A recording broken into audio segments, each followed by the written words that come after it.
Om Gam Ganpate Namaha. Om Sai Ram. Chapter 7.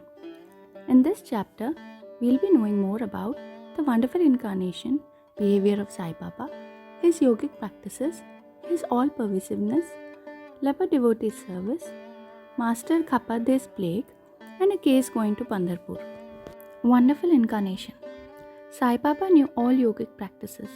He was well versed in the 6 processes, including dhauti, that is, stomach cleaning by a moistened piece of linen, 3 inches in breadth and 22.5 inches in length. Khanda yoga, that is, separating his limbs and joining them again, and samadhi, etc. If you think that he was a Hindu, he looked like a Yavan. If you think him to be a Yavan, he looked like a pious Hindu. No one definitely knew whether he was a Hindu or a Mohammedan. He celebrated the Hindu festival of Ram Navami with all due formalities and at the same time permitted the sandal procession of the Mohammedans. He encouraged wrestling bouts in this festival and gave good prizes to winners. When the Gokul Ashtami came, he got the Gopal Kala ceremony duly performed, and on Eid festivals, he allowed Mohammedans to say their prayers, namaz, in his masjid. Once, in the Muharram festival, some Muslims proposed to construct a tazia in the masjid, keep it there for some days, and afterwards take it in procession through the village. Sai Baba allowed the keeping of the tazia for 4 days, and on the 5th day removed it out of the masjid without the least compunction. If we say that he was a Mohammedan, his ears were pierced, that is, had holes according to Hindu fashion. If you think he was a Hindu, he advocated the practice of circumcision, though, according to Mr. Nana Sahib Chandorkar, who observed him closely, he was not himself circumcised. Wide article in Sai Leela on Baba Hindu Ki Yavan by B.V. Theo, page 562. If you call him Hindu, he always lived in the masjid. If Mohammedan, he always had the dhuni, sacred fire there, and the following things which are contrary to Mohammedan religion, that is, grinding on the handmill, blowing of the conch and bells, oblation in the fire, bhajan, giving of food, and worshipping of Baba's feet by means of arghya, water, were always allowed there. If you think that he was a Mohammedan, the best of Brahmins and Agnihotris, leaving aside their orthodox ways, fell prostrate at his feet. Those who went to make enquiries about his nationality were dumbfounded and were captured by his darshan. So, no one could definitely decide whether Sai Baba was Hindu or Mohammedan. This is no wonder, for he who completely surrenders himself to the Lord by getting rid of his egoism and body consciousness thus becomes one with him and has nothing to do with any questions of caste or nationality. Such a one as Sai Baba was saw no difference between caste and even beings and beings. He took meat and fish with fakirs but did not grumble when dogs touched the dishes with their mouths. Side note. First one. Malsapati, an intimate Shirdi devotee of Baba who always slept with him in the masjid and the chavdi, said that Sai Baba told him that he was a Brahmin of Pathari and was handed over to a fakir in his infancy. And when he told this, some men from Pathari had come and Baba was inquiring about some men from that place. Said in Sai Leela 1924 magazine, page number. Such a unique and wonderful incarnation was Sai Baba. On account of the merits in my past birth, I had the good fortune to sit at his feet and enjoy his blessed company. The joy and delight I derived therefrom was incomparable. In fact, Sai Baba was pure Ananda and consciousness. I cannot sufficiently describe him, his greatness and uniqueness. He who took delight at his feet was established in his own self. Many sannyasis, sadhakas, and all sorts of men aspiring for salvation came to Sai Baba. He always walked, talked and laughed with them, and always uttered with his tongue, Allah Malik, God is the sole owner. He never liked discussions or arguments. He was always calm and controlled, though irritable at times, always preached full Vedanta, and nobody knew till the last who was Baba. Princes and poor people were treated alike by him. He knew the inmost secrets of all, and when he gave expression to them, all were surprised. He was the repository of all knowledge. Still, he feigned ignorance. He also disliked honor. Such were the characteristics of Sai Baba. Though he had a human body, his deeds testified to his godhood. All people considered him as a Lord God in Shirdi. Behavior of Sai Baba. Fool that I am, I cannot describe Baba's miracles. He got almost all the temples in Shirdi repaired. Through Tatya Patil, the temples of Shani, Ganapati, Shankar Parvati, Village Diti, and Maruti were put in order. His charity was also remarkable. The money he used to collect as dakshina was freely distributed. 20 rupees to some, 15 or 50 to others every day. The recipients thought that this was pure charity money. Baba wished that it should be usefully employed. People were immensely benefited by having a darshan of Baba. Some became hale and hearty. Wicked people were turned into good ones. Kushta, that is leprosy, was cured in some cases. Many got their desires fulfilled without any drops or medicine being put in the eyes. Some blind men got back their sight, and some lame ones got their legs. Nobody could see the end of his extraordinary greatness. His fame spread far and wide, and pilgrims from all sides flocked to Shirdi.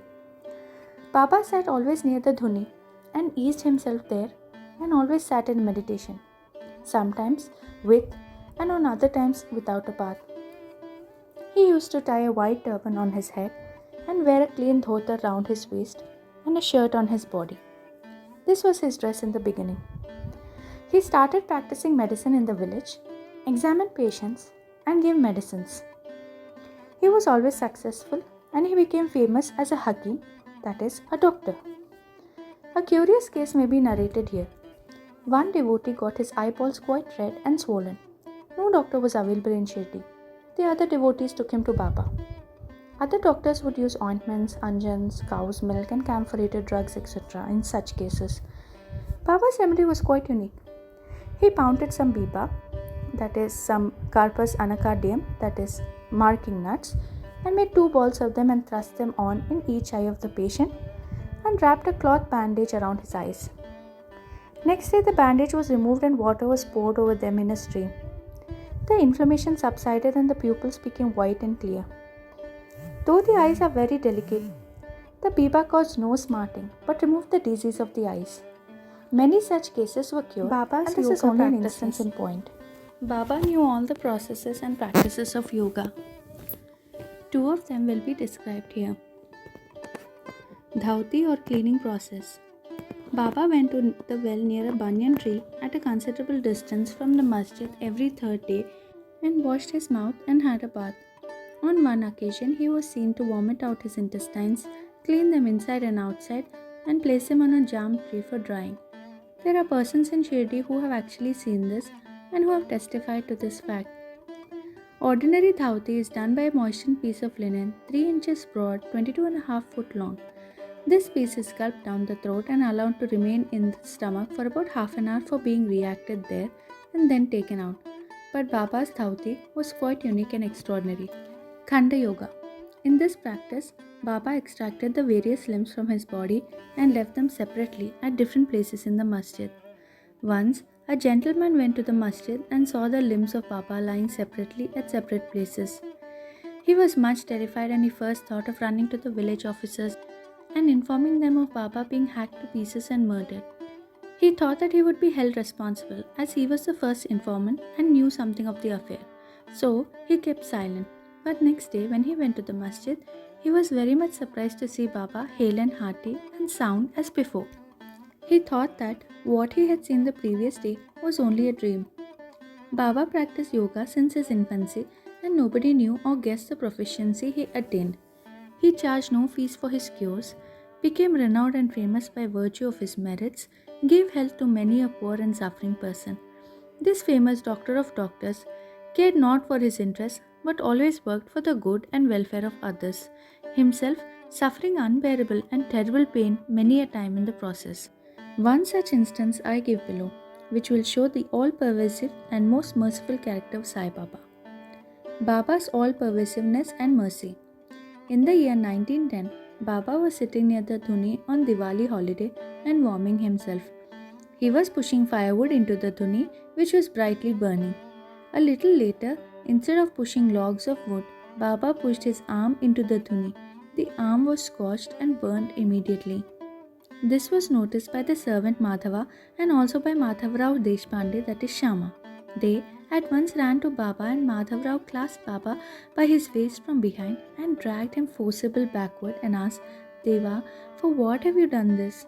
Then Baba came to his senses and replied, the wife of a blacksmith at some distant place was working the bellows of a furnace. Her husband called her. Forgetting that her child was on her waist, she ran hastily and the child slipped into the furnace. I immediately thrust my hand into the furnace and saved the child.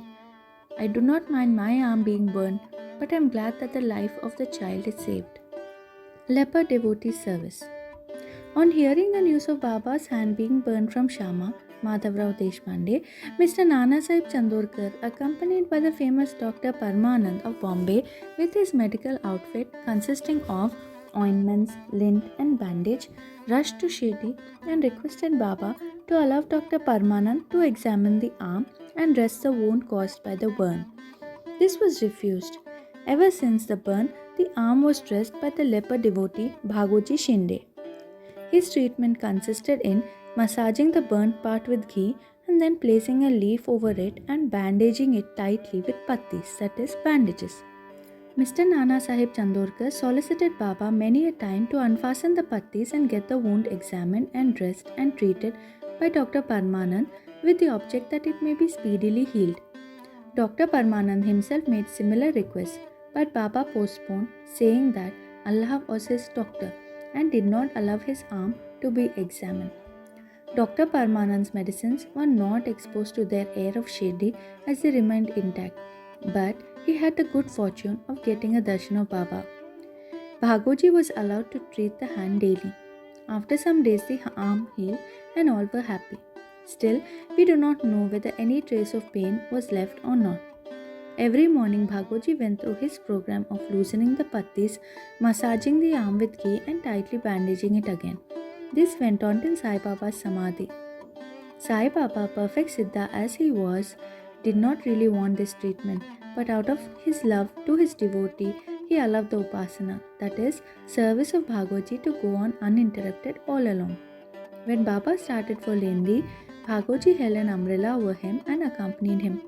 Every morning when Baba sat near the post close to the dhuni, Bhagoji was present and started his service.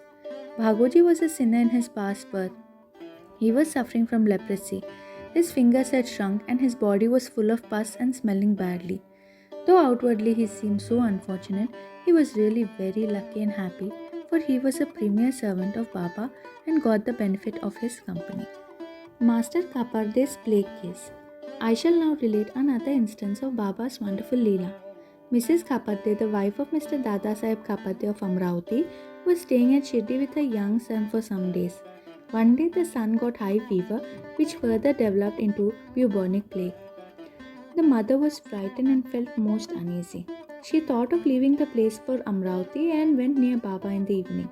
When he was coming near the Vada, that is now in the Samadhi Mandir, in his evening rounds, for asking his permission, she informed him in a trembling tone that her dear young son was down with the plague. Baba spoke kindly and softly to her, saying that the sky is beset with clouds, but they will melt and pass off and everything will be smooth and clear. So saying, he lifted up his kafni up to the waist and showed to all present 4 fully developed buboes as big as eggs and added, see how I have to suffer for my devotees? Their difficulties are mine. Seeing this unique and extraordinary deed, that is Leela, the people were convinced as to how the saints suffer pains for their devotees. The mind of the saints is softer than wax, it is soft in and out as butter. They love their devotees without any idea of gain and regard them as their true relatives. Going to Pandharpur and staying there. I shall now close this chapter after relating a story illustrating how Sai Baba loved his devotees and anticipated their wishes and movements. Mr. Nana Sahib Chandorkar, who was a great devotee of Baba, was Mamlatdar at Nandarbur in Khandesh. He got an order of transfer to Pandharpur. His devotion to Sai Baba bore fruit as he got an order to go and stay at Pandharpur, which is regarded as the Bhuvaikuntha, that is, heaven on earth. Nana Sahib had to take immediate charge, so he left immediately for the place without even writing or informing anybody at Shirdi. He wanted to give a surprise visit to Shirdi, his Pandharpur, see and salute his Vithoba, that is Baba, and then proceed. Nobody dreamt of Nana Sahib's departure for Shirdi, but Sai Baba knew all about this as his eyes were everywhere. As soon as Nana Sahib approached Nimgaon, a few miles from Shirdi, there was a stir in the masjid at Shirdi. Baba was sitting and talking with Malsapati, Appa Shinde, and Kashi Ram when he at once said, "Let us all four do some bhajan. The doors of Pandhari are open. Let us merrily sing." Then they began to sing in chorus. The burden of the song being, "I have to go to Pandharpur and I have to stay on there, for it is the house of my Lord." Baba sang and the devotees followed him. In a short time, Nana Sahib came there with his family, prostrated before Baba and requested him to accompany them to Pandharpur and stay with them there. This solicitation was not necessary, as the devotees told Nana Sahib that Baba was already in the mood of going to Pandharpur and staying there. Hearing this, Nana Sahib was moved and fell at Baba's feet. Then, getting Baba's permission, Udi, sacred ashes, and blessings, Nana Sahib left for Pandharpur.